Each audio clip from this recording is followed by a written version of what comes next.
नमस्कार, स्वागत है आपका। मैं हूं आपके साथ दिनेश अवस्थी। आज हम बात करने वाले हैं आंतों के इन्फेक्शन की। आंत हमारे शरीर का एक प्रकार का मुख्य हिस्सा है जिस पर अधिक ध्यान देने की जरूरत होती है। अगर आंत में किसी प्रकार की दिक्कत आ जाती है तो पूरे शरीर को अनेक परेशानियां झेलनी पड़ सकती हैं। इसीलिए आंत की स्पेशल केयर करने की जरूरत होती है। तो वहीं आजकल की लाइफ स्टाइल भी कुछ ऐसी हो गई है कि हम बाहर का कुछ ना कुछ खाते पीते रहते हैं। ऐसे में कभी कभी कुछ उल्टा सीधा खा लेने से आंत में इन्फेक्शन हो जाता है। इसीलिए आंतों में इन्फेक्शन और बीमारियों से बचने के लिए डाइट का खास तौर पर हमें ध्यान रखने की जरूरत होती है। तो आखिर कैसे होती है ये आंतों की समस्या, कितनी ये गंभीर हो सकती है और इसका उपचार कैसे होता है, आज इस कार्यक्रम में हम इसी विषय पर चर्चा करेंगे। मेहमान हमारे साथ जुड़ रहे हैं। हमारे साथ डॉक्टर करण पीपरे, पूर्व अधीक्षक AIIMS Raipur, doctor Neeraj Jain, gastrologist. दोनों मेहमानों का हमारे इस कार्यक्रम में बहुत बहुत स्वागत है। सबसे पहले डॉक्टर नीरज, आपसे जानना चाहेंगे कि आंतों का इन्फेक्शन होता क्या है, कैसे ये इन्फेक्शन होता है, क्या कुछ इसके लक्षण हैं? मेनली जो अपना पेट होता है, पेट के अंदर जो अपनी पूरी आहार नली होती है, आहार नली में सबसे पहले आता है ईसोफेगस। ईसोफेगस के बाद आता है स्टमक, स्टमक के बाद आती है छोटी आंत, फिर बड़ी आंत, फिर लैट्रिन का रास्ता। तो इन पांचों हिस्सों में जब अपना कुछ भी इंफेक्शन वगैरह होता है, खाने पीने की वजह से, वायरसेस की वजह से, बैक्टीरिया की वजह से, पैरासाइट्स की वजह से, तो पेट में आपको तकलीफ होती है। नॉर्मली जो ईसोफेगस होता है, ईसोफेगस का जो मेन काम होता है वो मुंह से खाना ले जाके आमाशय तक पहुंचाने का काम होता है। लेकिन कभी कभी ईसोफेगस के अंदर ईसोफेजाइटिस हो जाती है, उसके अंदर इन्फेक्शन हो जाता है, जिसकी वजह से आपको छाती के पीछे की तरफ दर्द होना चालू हो जाता है। उसके बाद आमाशय आता है, आमाशय जिसको स्टमक भी कहते हैं। स्टमक के अंदर इन्फेक्शन हो जाता है तो उसको गैस्ट्राइटिस कहते हैं। इसके अंदर पेट में जलन, एसिडिटी, गैस की दिक्कत। और उसके बाद जब स्मॉल इंटेस्टाइन और लार्ज इंटेस्टाइन का इन्फेक्शन होता है तो मरीजों को दस्त लगना, उल्टी होना, पेट में दर्द होना, मरोड़ जैसे दर्द होना, ये सारे लक्षण आते हैं। तो जिस तरह से आंतों के इन्फेक्शन को लेकर हम बात करते हैं, तो पेट का इन्फेक्शन और आंतों का इन्फेक्शन क्या ये अलग अलग है या एक ही समस्या है दोनों? सामान्य सी बातों में जब अपन करते हैं पेट का इन्फेक्शन या आंतों का इन्फेक्शन, तो लोग आंतें जो होती हैं, बड़ी आंत और छोटी आंत दो कहलाती है। और पेट मतलब उसमें आमाशय भी ऐड होता है, इलियम, ड्यूडेनम, अपेंडिक्स, ये सारी चीजें ऐड होती हैं।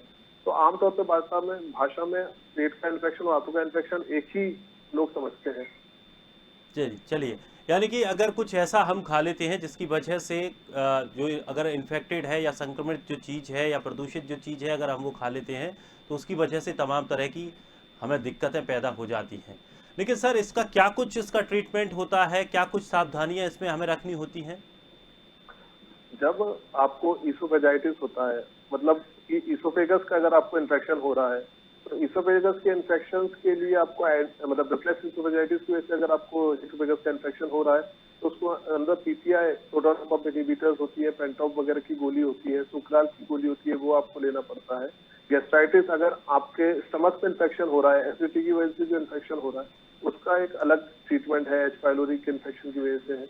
और जो स्मॉल इंटेस्टाइन है, उसमें अगर आपका बैक्टीरिया और वायरसेस और पैरासाइट का संक्रमण हो रहा है, तो उसका पूरा ट्रीटमेंट जो है पूरा चेंज हो जाता है। और लार्ज इंटेस्टाइन का अगर आपको इन्फेक्शन हो रहा है तो उसका भी एक तरीके से पूरा ट्रीटमेंट पूरी तरीके से अलग है। तो ये दोनों चीजों का ट्रीटमेंट पूरी पूरी तरीके से अलग होता है। चलिए, अच्छी बात है। हमारे साथ डॉक्टर करण पीपरे भी हमारे साथ जुड़ गए हैं। डॉक्टर करण, आज हम आंतों जी। के इन्फेक्शन को लेकर चर्चा कर रहे हैं और चूंकि आमतौर पर ये समस्याएं लोगों को बनी रहती हैं, इसकी पहचान भी जिस तरह से अभी डॉक्टर नीरज ने तमाम बातें बताई कि दर्द का एहसास होने लगता है, पेट में अकड़न और पेट में भी दर्द होने लगता है, सीने के पीछे भी दर्द होता है, ये एक सामान्य कुछ लक्षण हैं। क्या कुछ और इसकी पहचान हो सकती है? हम ये कैसे पहचान सकते हैं कि हमें वास्तव में अब आंतों के इन्फेक्शन हमें हो चुका है, इसके हम शिकार हो चुके हैं, क्योंकि स्थितियां हमारी ये बन गई हैं? देखिए, बहुत अच्छी जानकारी दी डॉक्टर साहब ने भी। और उन्होंने जैसे बताया कि ईसोफेजाइटिस से लेके गैस्ट्राइटिस और एंट्राइटिस सभी में इन्फेक्शन के कारण दर्द होता है। और जो आंतों की बीमारी है, ये दूषित भोजन और दूषित जल का सेवन करने से, खाने पीने से, या जो भोजन या जो फल बहुत देर से खुले हुए में रखे हैं, ढके नहीं है, जो वो गंदा हो जाता है, उसमें धूल मिट्टी कीटाणु जीवाणु मक्खियां बैठती हैं और वो खराब भी हो जाता है खाना। और उसके इस्तेमाल करने से आपका जो गैस्ट्रो इंटेस्टाइनल ट्रैक्ट है वो पूरा रोगग्रस्त हो जाता है। उसमें कीटाणु तो आते ही है, साथ में जब वो इन्फेक्शन हो जाता है तो उसके इन्फ्लेमेशन के कारण हमारी आंतों में ऊपर से लेकर नीचे तक बिल्कुल जो गुदा द्वार है वहां तक, ईसोफेगस से लेकर के वहां तक इन्फेक्शन के कारण स्वेलिंग हो जाती है। म्यूकस मेम्ब्रेन जो होती है अंदर की जो उसकी भित्ति होती है उसमें इन्फेक्शन के कारण उसमें ललामी हो जाती है, उसमें एडिमा हो जाता है, उसमें स्वेलिंग हो जाती है, उसमें फिर उसके कारण उसकी मोटिलिटी भी बढ़ती है। इंटेस्टाइनल मोटिलिटी अगर बढ़ती है तो बार बार जो दस्त लगते हैं, पतले दस्त जाते हैं, मरोड़ होता है और उल्टी दस्त भी होती है, बुखार भी है, टेम्परेचर भी बढ़ जाता है उसमें। और यही उसके खास लक्षण है, जी मिचलाना, उल्टियों का होना बार बार और पेट में दर्द होना, मरोड़ का भी दर्द हो सकता है। हल्के दर्द से ये निर्भर करता है किस प्रकार का कहाँ पर इन्फेक्शन है, और हल्का अगर है तो हल्का दर्द होगा, बेचैनी होगी पेट में। और इंटेस्टाइन में जो दूसरे जो एंजाइम्स है उसकी कमी के कारण और इन्फेक्शन के ज्यादा हो जाने के कारण मरोड़ होता है। खाना डाइजेस्ट नहीं होता उसमें, खाना डाइजेस्ट नहीं होने के कारण भूख भी नहीं लगती है, गैस बन सकती है, उल्टियां आ सकती हैं और बार बार दस्त जाते हैं, तो लोग बेचैन हो जाते हैं, उससे डिहाइड्रेशन हो जाता है, सिर में दर्द होता है, कमजोरी हो जाती है, हाथ पैर में ऐंठन और मरोड़ हो जाता है और वीक हो जाते हैं लोग। अगर इसका तत्काल अपने नजदीक के डॉक्टर या हॉस्पिटल में जाकर के जांच इलाज नहीं करते तो मनुष्य इसके कारण ऐसे मौसम में, जब गर्मियों का मौसम है और अगर इस प्रकार का कोई इन्फेक्शन है पेट में, इंटेस्टाइन में, और अगर उसका ध्यान नहीं दिया गया तो जानलेवा भी हो जाता है। डॉक्टरों से जांच कराना चाहिए। इस मौसम में गंदा पानी या होटल का पानी, होटल का खाना, और साथ में बहुत से लोग शराब का इस्तेमाल भी करते हैं और ढाबे में खाना खाते हैं, होटल में खाना खाते हैं, कुएं का ड्रमों का पानी पिलाया जाता है अगर उन लोगों को, या शादी विवाह में जाते हैं और साफ सफाई से पानी और खाना भोजन नहीं है, उसका इस्तेमाल करने से, उसे खाने से पेट की बीमारी हो जाती है, पेट में दर्द हो जाता है, आंतों में इन्फेक्शन हो जाता है और सिर में लगातार दर्द होता है इससे, और उल्टियां आती है, सिर दर्द भी होता है और बिना कुछ कार्य किए हुए ही हाथ पैर में, शरीर में थकान सी महसूस होती है, पेट में ऐंठन बनी रहती है और अगर 2-3 दिन हो जाते हैं तो वजन कम भी हो जाता है, मांसपेशियों में डिहाइड्रेशन हो जाता है, चक्कर आते हैं, कमजोरी महसूस होने लगती है। इसमें अमीबियासिस भी होती है, गैस्ट्रोएंटेराइटिस, और ये पहले जैसे हैजा जैसे लक्षण भी पाए जाते हैं। अगर ज्यादा गंदा पानी या दूषित भोजन किया है तो उल्टी और दस्त लगातार होते हैं और डिसेंट्री भी होती है, इसमें पेचिस होती है, उसमें भी मरोड़ होता है, अंतड़ियों में सूजन आ जाती है, भूख नहीं लगती है और इस प्रकार के इन्फेक्शन से शरीर दिनों दिन कमजोर होते चला जाता है। और बिल्कुल सीधा सा इलाज है इसमें, चिकित्सक के पास या अस्पताल के पास जाएं आप, वो अगर स्टूल एग्जामिनेशन या मल का एग्जामिनेशन कराने को बोलते हैं तो उसे करा लें। हो सकता है अमीबियासिस हो सकता है वर्म्स हो, आपके उसमें कीटाणु हो और पैरासाइट होते हैं ये, या और कोई कीटाणु होते हैं जिसके कारण आपके पेट में इन्फेक्शन होता है, आंतों में सूजन आती है, दस्त जाते हैं, दर्द होता है, थकान महसूस होती है, तो दवाइयां दे देते हैं डॉक्टर। बहुत साधारण सा इसका इलाज भी है, उल्टी की दवाइयां हैं, इलेक्ट्रॉल पाउडर है, डिहाइड्रेशन को दूर करना है, ड्रिप भी लग जाती है सोडियम क्लोराइड की, डेक्सट्रोज की और रिंगर लैक्टेट की, ताकि ब्लड प्रेशर आपका कम ना हो। और साथ में जो एंटी अमीबिक ड्रग्स हैं, एंटीबायोटिक हैं, एंटी स्पाज्मोडिक हैं, एंटीपायरेटिक हैं, ये सब प्रकार के सिम्टम्स तो जो होते हैं उसमें पेट में, इसे उदर रोग भी कहते हैं क्योंकि पूरे पेट में इसका इन्फेक्शन हो जाता है और पेट में ही इंटेस्टाइन होती है, छोटी आंत और बड़ी आंत और अमाशय, ये सब उसी में होती है। तो कहाँ का बीमारी है, किस प्रकार की है, उसका चिकित्सक जो होते हैं, विशेषज्ञ होते हैं, गैस्ट्रोएंटरोलॉजिस्ट होते हैं या MD MBBS के डॉक्टर होते हैं अस्पताल में, इसका बहुत अच्छी तरीके से इलाज भी कर देते हैं और आदमी 2-3 दिन में पूरा कंप्लीट अच्छा हो जाता है, स्वस्थ हो जाता है। इसमें डरने की जरूरत नहीं है या किसी प्रकार की कोई शंका बड़ी बीमारी की करने की भी जरूरत नहीं है। बिल्कुल, लेकिन ये हल्की सावधानी की फुल्की बहुत बीमारी ज़रूरत है। है, सुरक्षा की ज़रूरत है। और जिस तरह से जो तमाम बातें बताई गई हैं कि प्रदूषित खाने, खुले खाने को बिल्कुल भी इस्तेमाल नहीं करना है, और ख़ास करके इस मौसम में तो बिल्कुल भी हमें बचना है। इस मौसम में आप फ्रेश चीज़ खाइए, खाना भी खाना है आपको ताज़ा बना के खाइए, फल फ्रूट खाइए, बिल्कुल फ्रेश खाइए। कोई भी रखी हुई चीज़ बिल्कुल भी इस्तेमाल ना करें। बाहर का खुला हुआ पानी ढाबे या होटलों का बिल्कुल भी इस्तेमाल ना करें। आप कहीं भी जा रहे हैं, आप अपने बैग में एक बोतल लेकर चलिए, उसमें आप घर से अपना पानी लेकर चलिए, तो ये काफ़ी अच्छा रहेगा और आपको तमाम तरह की इस तरह की समस्याओं से बचा कर के भी सुरक्षित रखेगा। डॉक्टर नीरज, एक सवाल और यहाँ पर पूछना था कि ये कहा जाता है कि आंतों में कृमि हो जाती है, ये कृमि को हम कैसे समझ सकते हैं, और क्या जिस तरह से आंतों का इन्फेक्शन बढ़ता है उसके बाद की आगे की प्रक्रिया कही जा सकती है? जब पेटों में आंत में इन्फेक्शन होता है तो उसकी जो म्यूकस मेम्ब्रेन होती है वो सबसे पहली लेयर होती है, और इन्फेक्शन होने पर सबसे पहले जो डैमेज होती है वो म्यूकस लेयर ही आपकी सबसे पहले डैमेज होती है। ये म्यूकस लेयर जब डैमेज होती है तो आंतों में छोटे छोटे छाले बन जाते हैं, और वो छालों के अंदर से ये जो सिक्रीशंस निकलते हैं, वो म्यूकस लाइक सिक्रीशंस थोड़े से निकलते हैं, और उस वजह से पेट में दर्द होता है। लैट्रिन के अंदर भी क्रीम जैसा पदार्थ या म्यूकस जैसा पदार्थ निकलता है। तो ये जस्ट इनिशियल स्टेज होते हैं और ये संकेत देते हैं कि हाँ भैया पेट में इन्फेक्शन है और अब आपको इसके इलाज की जरूरत है। सर, ये कहा जाता है आमतौर पर कि पेट में कीड़े हो गए हैं, उसे हम कैसे समझ सकते हैं? नॉर्मली बाहर का खाना खाने से अब कच्चा खाना खाने से हमारे पेट में कीड़े हो जाते हैं, और ये कीड़े जो होते हैं लैट्रिन के रास्ते पे खुजलाल पैदा करते हैं, शरीर में एनीमिया पैदा करते हैं और खून की कमी पैदा करते हैं। तो इसके लिए नॉर्मली पेट, बच्चों को कभी कभी पेट में दर्द होता है, खाना खाते हैं तो वजन नहीं बढ़ता है, तो इसके अंदर एंटी पैरासिटिक ड्रग होती है जिसका 7 दिन में और 14 दिन का कोर्स देना पड़ता है। ये खाने से, ये 2 गोली खाने से और 14 दिन बाद रिपीट गोली खाने से पेट के जो कीड़े होते हैं ये खत्म हो जाते हैं और इसका इलाज हो जाता है। लैट्रिन के रास्ते में इनके जांच करके और इन कीड़ों के अंडों की जांच करके पता कर सकते हैं कि हाँ मरीज को इसका इन्फेक्शन है, कीड़ों का इन्फेक्शन। सर, अगर हम उम्र को लेकर बात करें तो बच्चों से लेकर बुजुर्ग तक किस उम्र में इस तरह की समस्याएं ज़्यादा होने की संभावना रहती है? पेट के कीड़े बच्चों में अधिक रूप से पाए जाते हैं कि बच्चे कुछ भी खा रहे हैं और उनकी थोड़ी रोग प्रतिरोधक क्षमता भी थोड़ी सी कम होती है। बच्चों में आमतौर पे थोड़े से पेट के कीड़े पाए जाने की संभावना ज्यादा रहती है, लेकिन ऐसा नहीं कि अडल्ट लोग और बड़े लोग इससे बिल्कुल अछूते हैं।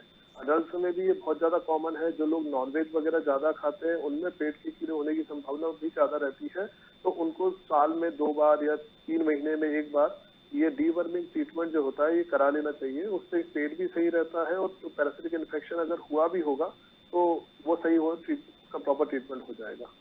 सर, एक बात और जानना चाहेंगे कि अगर स्वस्थ रहना है या आंतों से संबंधित किसी भी प्रकार की समस्या ना हो तो कौन सी वो चीज़ें हैं जो हमें लेनी चाहिए?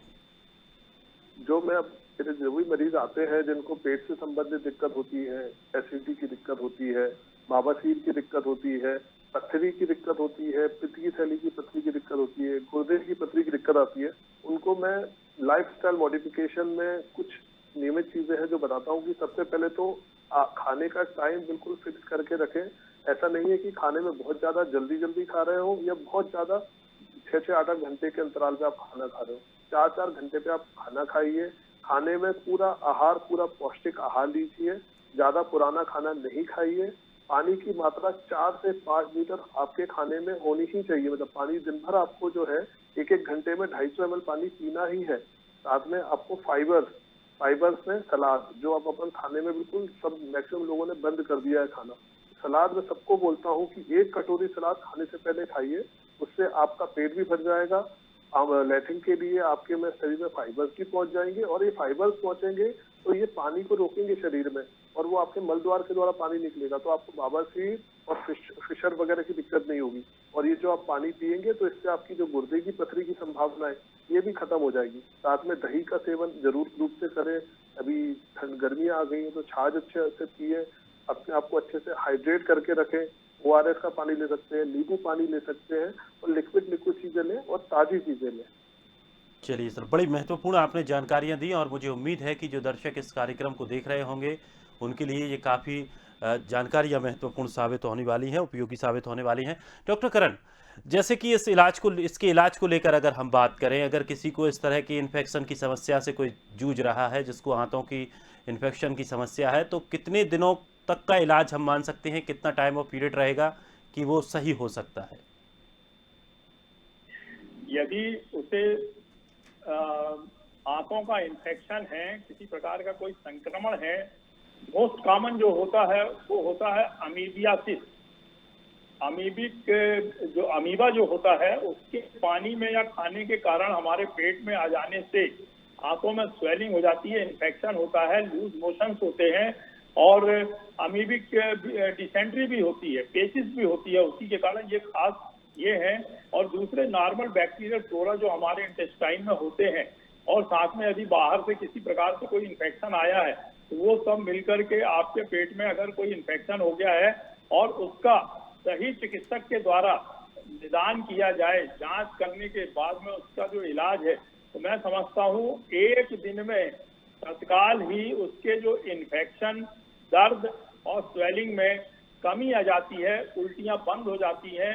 हल्का फुल्का खाना खाने से, दही का इस्तेमाल, खिचड़ी वगैरह, केला, मौसम्बी, संतरे का जूस वगैरह लेने से आपके अतड़ियों की स्वेलिंग भी कम होने लगती है और 3-4 दिन के अंदर पूरी बीमारी खत्म हो जाती है। 5 से 7 दिन का मैक्सिमम इसका ट्रीटमेंट होता है और आपका पूरा रोग, इंटेस्टाइन का जो संक्रमण है, जो इन्फेक्शन है आंतों का, चाहे उसमें सूजन हो, चाहे इन्फ्लेमेशन हो, वो सब दूर हो जाता है। इतनी अच्छी गोलियां और इंजेक्शन है। और अगर ज्यादा वो जूझ रहा है, जिस प्रकार से आपने बताया कि ज्यादा तकलीफ है उसको, दर्द के साथ में डिहाइड्रेशन भी है, उल्टियां भी हो रही है, IV फ्लूइड लग जाता है, सोडियम क्लोराइड है, डेक्सट्रोज है और उसमें और ताकत के इंजेक्शन विटामिन के लग जाते हैं, एंटी अमीबिक ट्रीटमेंट हो जाता है, एंटीबायोटिक इंजेक्शन लग जाते हैं, आदमी बिल्कुल अच्छा हो जाता है। आज के जमाने में कोई पेट की बीमारी से, पेट के इन्फेक्शन से सीरियस भी नहीं होता, मरने की तो बात ही दूर रही। गांव में भी नहीं, जगह जगह पे नर्स और डॉक्टर्स और अस्पताल और क्लिनिक उपलब्ध हैं, लोगों में जागरूकता है और मोबाइल फोन है, टेलीफोन है, इसके जरिए लोग संपर्क करते, विदिन हाफ आवर वो कंप्लेंट बताता और इलाज हो जाता है शुरू, और अच्छा भी हो जाता है। दवाई की दुकानों में जाकर के लोग दवाइयां ले लेते हैं, पेट दर्द की, पेट में स्वेलिंग की, दस्त की, इलेक्ट्रोल पाउडर नर्स या कंपाउंडर से ड्रिप लगवा लेते हैं। तो मैं समझता हूँ इस प्रकार के, और ये तो सीजनल बीमारियां भी जो रहती है। लेकिन सर डायरेक्ट मेडिकल से दवाई लेना ठीक है क्या, बिना डॉक्टर के दिखाए? नहीं, दवाई लेना ठीक नहीं है, लेकिन डॉक्टर से संपर्क करके, सलाह लेकर के, जगह जगह पे, शहरों में, तहसील में, ब्लॉक में, गांव में, ग्राम पंचायत में दवाइयों की दुकानें उपलब्ध हैं, जाकर के तत्काल लेकर के उसका इस्तेमाल कर सकते हैं मरीज स्वयं, और वो सीरियस होने नहीं पाएगा। अगर सीरियस है, कोई घर में है, तो दवाई डॉक्टर ने लिखवा ले, दवाई की दुकान से जाकर के खरीद ले और उसको ओरल दे दे। ओरल लेने में अगर उसको तकलीफ है तो इंजेक्शन लगवा ले, IV फ्लूइड लगवा ले। 100% बता रहा हूँ मैं अपनी इतने साल के एक्सपीरियंस का, कि ज्यादा से ज्यादा आधा घंटा लगता है और जो सिम्टम्स कम हो जाते हैं और शाम तक आदमी अच्छा हो जाता है। 2 दिन के बाद में बिल्कुल काम धाम करने लगता है और 5 दिन 6 दिन का कंप्लीट ट्रीटमेंट होता है। सुबह दोपहर शाम दवाइयां खाए, खाना परहेज का खाए, शराब वगैरह ना ले, तेल मसाले की चीजें ना ले, नॉन वेज ना ले, अंडा, मछली, मुर्गा, मटन ये ना खाए, फल फ्रूट का इस्तेमाल करे, हल्का भोजन ले, विटामिन वाले फल ले, जूस ले, हल्के हल्के लेना चाहिए और पानी का इस्तेमाल ज्यादा करना चाहिए, दही का इस्तेमाल ज्यादा करना चाहिए। ये ऐसे पदार्थ हैं जिससे आपकी अतड़ियां जो घायल हो जाती हैं इन्फेक्शन के कारण, वो फिर से नॉर्मल काम करने लगते हैं। जो ऐसे हुए अपना जीवन यापन कर रहे हैं, तो क्यों, जब हमारे देश में, हमारे शहर में दवाइयाँ और चिकित्सक उपलब्ध हैं, तो मैं समझता हूँ कि किसी को भी कोई शिकायत है तो उसका तत्काल निराकरण करा करके अच्छे हो जाना चाहिए, बीमार नहीं रहना चाहिए। बिल्कुल सही बात है। और सर, सुरक्षित रहना हम सबका ये कर्तव्य भी है। और हम जिस तरह से आप जैसे महान लोग हमारे साथ जुड़ते हैं, बड़े बड़े जानकार हमारे साथ बैठते हैं, लोगों तक ये जानकारी पहुंचाते हैं, जागरूकता पहुंचाते हैं, ये भी एक बहुत बड़ी उनके लिए उपलब्धि है। और ये हमारा एक प्रयास भी है कि लोगों तक जागरूकता पहुंचे, लोग समझें, चीज़ों को समझें। किसी भी बीमारी को छोटा मत समझिए। इलाज भले ही हर चीज़ का संभव है, लेकिन वो जो छोटी सी भी बीमारी आती है वो आपको कई तरह से पीड़ित कर जाती है। आपको आर्थिक तौर पर भी नुकसान पहुंचाती है, आपको मानसिक तौर पर भी नुकसान पहुंचाती है, आपका समय भी खराब होता है। तो सुरक्षित जब तक आप रहेंगे, जागरूक रहेंगे, तो आप अपने आप को बहुत अच्छा महसूस कर पाएंगे। अब चूंकि वक्त पूरा हो चुका है, लेकिन डॉक्टर नीरज के लिए एक सवाल है कि जो लोग गैस से ज़्यादा पीड़ित रहते हैं या एसिडिटी से दिन भर ज़्यादा पीड़ित रहते हैं, उनके लिए कुछ ऐसा नुस्खा बताइए जिससे कि उसको वो अपने जीवन में इस्तेमाल कर पाएं और उस चीज़ से थोड़ी राहत मिले उन्हें। अभी के समय में आमतौर पे लोग गैस की दिक्कत और एसिडिटी की दिक्कत लेके बहुत डॉक्टर्स के पास आते हैं। तो इनके लिए मेरी एक ये सलाह रहती है कि पानी आप नियमित रूप से लें और एकदम से बहुत सारा पानी डालें। एक एक घंटे पे आप 250 ml मतलब 1 गिलास पानी लें। खाना खाते समय आप बिल्कुल कम बात करके खाना खाएं, एरोफेशियल ना करें। खाना खाते समय अगर बात करते हैं तो उसके साथ अपन एयर भी ले लेते हैं, तो ये चीज थोड़ी सी अवॉइड करें। साथ में अगर ये बार बार आपको गैस और एसिडिटी की दिक्कत आ रही है तो इसके अंदर प्रोटॉन पंप इनहिबिटर्स रहते हैं, वो डॉक्टर की सलाह से पेंटॉप वगैरह, पेंटॉप DSR की गोली होती है, ये लीजिए। तीखा खाना बिल्कुल अवॉइड करिए, मिर्चीदार चीजें अवॉइड करिए। बहुत ज्यादा गर्म खाना भी और बहुत ज्यादा ठंडा खाना भी, दोनों चीजें गैस्ट्राइटिस और एसिडिटी कराती है, तो इन चीजों को अवॉइड करिए। और हो सके तो अभी रिसेंट में एक स्टडी आई है कि आप हफ्ते में एक बार या 15 दिन में एक बार निराहार उपवास वगैरह करें। इससे आपके आमाशय को रेस्ट मिलता है, आराम मिलता है, तो आगे जाके अगर कोई बड़ी बीमारी होना होती है तो उसके लिए भी रोकथाम होता है। तो ये थोड़े से छोटे छोटे नुस्खे हैं जिसको आप अपना के अपने को स्वस्थ रख सकते हैं। बहुत बहुत शुक्रिया आपका, आपने इतनी महत्वपूर्ण जानकारी दी। और मुझे उम्मीद है कि जो दर्शक इस कार्यक्रम को देख रहे हैं या और आगे भी इस कार्यक्रम को देखेंगे, उन्हें काफ़ी जानकारियां लाभप्रद मिलने वाली हैं। बहुत बहुत शुक्रिया आप दोनों मेहमानों का, इतना कीमती वक्त आपने हमें दिया और इतनी बढ़िया जानकारियां हमें दी। तो दोस्तों, आंतों का इन्फेक्शन कोई गंभीर बीमारी इतनी ज़्यादा नहीं है, लेकिन आप इस बीमारी से बच सकते हैं, अपने आप को सुरक्षित रख सकते हैं। लेकिन आपको अगर किसी भी तरह की समस्या होती है, पेट दर्द होता है या आपको उल्टी आती है, जी मिचलाता है, आपको काम में मन नहीं लगता, बैठे बैठे आलस आता है, और इस तरह की अगर समस्याएं होती हैं, तो आप एक बार डॉक्टर के पास जरूर जाइए, आप दिखाइए, चेकअप कराइए। हो सकता है आपकी आंतों में किसी तरह का कोई इन्फेक्शन हो, जिससे कि आप आने वाली और गंभीर समस्याओं से बच पाएँ। फिलहाल आज के कार्यक्रम में इतना ही। ताजा तरीन खबरों के लिए आप बने रहिए स्वदेश के साथ। सबसे पहले देश।